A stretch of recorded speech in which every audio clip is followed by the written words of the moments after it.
थे वो मालेगांव शहर के लिए थे, मालेगांव शहर की आवाम की भलाई के लिए थे, जो पूरे मंजूर हुए। हमें बहुत खुशी है कि ये विषय पूरे मुकम्मल तौर से बखूबी सभी ने हमारा साथ दिया।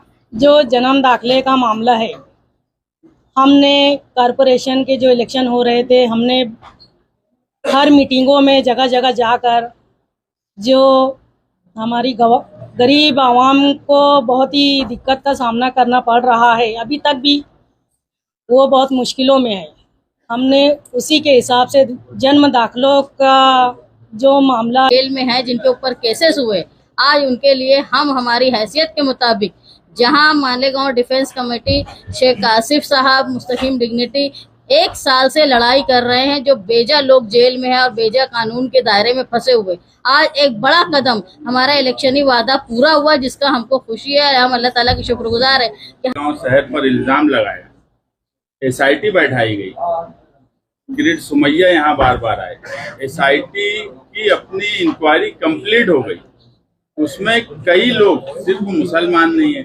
मैं एक मिसाल दिया था दीपक भोसले की, जो 1988 में नगर अध्यक्ष थे।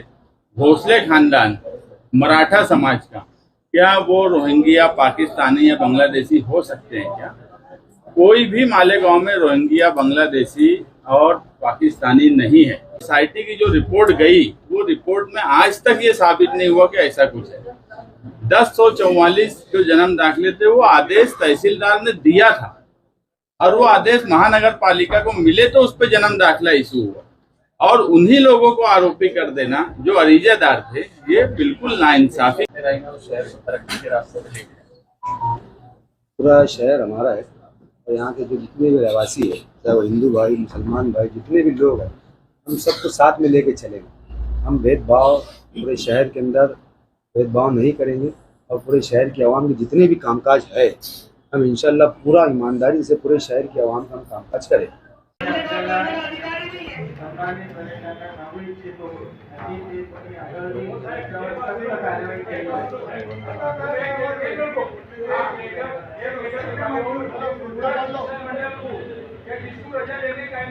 तो हमारे क्या करता है,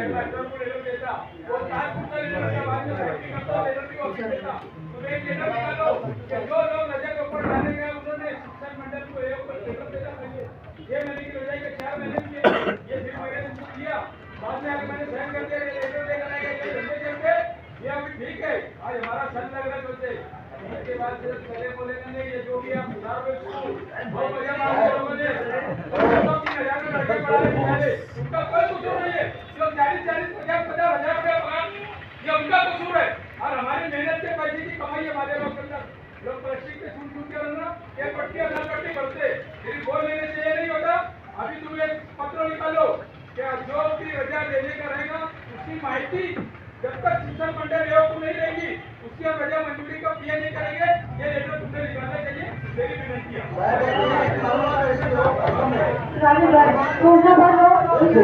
शिक्षा प्राप्त करने है, उत्तर स्टेट जारी स्टेट करी अनुमोदन गलती करती है।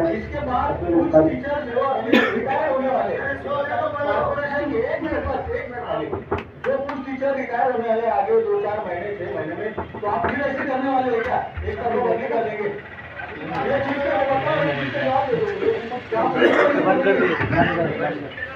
क्या करने वाले, थोड़ा आपको बता दो।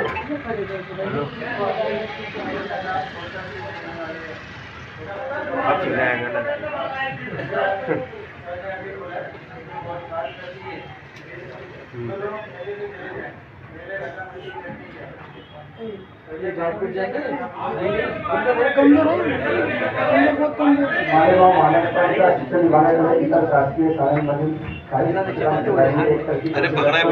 जे शिक्षक कर्मचारी मालेगांव महानगरपालिकेचे शिक्षण मंडळाच्या बदलीने आलेले आहेत, या कमी मान्य आयुक्त यांनी दिलेले ना हरकत रद्द करून संबंधित शिक्षकांच्या येथून आलेले तिथे परत पाठवण्यास मान्यता देण्यात आली।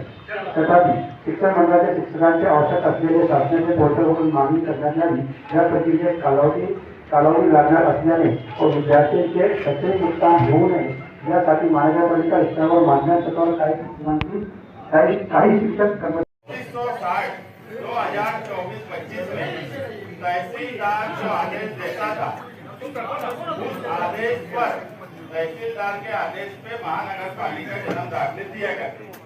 जनवरी में कुछ लोगों ने मालेगांव शहर पर झूठा इल्जाम लगाया कि यहाँ पे बांग्लादेशी और रोहिंग्या रहते हैं। वो इल्जाम बिल्कुल बेबुनियाद था।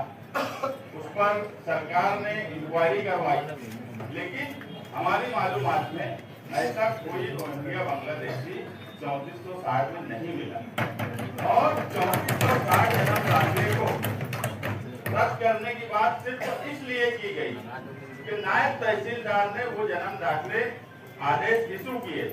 नायब तहसीलदार को ना मैंने, ना आपने, ना किसी अरीजादार ने उसको पावर नहीं दिए थे कि वो आदेश दे।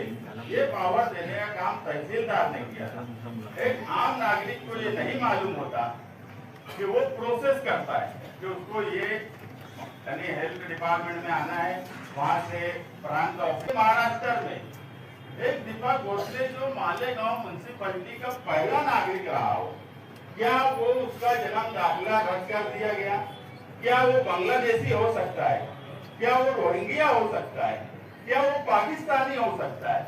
या क्या ऐसा आदमी जो एजुकेटेड है, उनकी बीवी वकील हो, क्या ऐसा आदमी वो डिप्टी महापौर यहाँ रह चुकी है, क्या ऐसा आदमी कागज पत्र भूगत दाखिल कर सकता है? क्या ऐसे कई उदाहरण इन पेपर्स में हमारे पास है। हमने 3460 जन्म दाखिले माइनॉरिटी डिफेंस कमेटी ने अपनी अपने ऑफिस में, कुछ लोगों ने आसिफ शेख साहब के पास, कुछ लोगों ने हमारे पास, वो सारे पेपर्स लाकर दिए।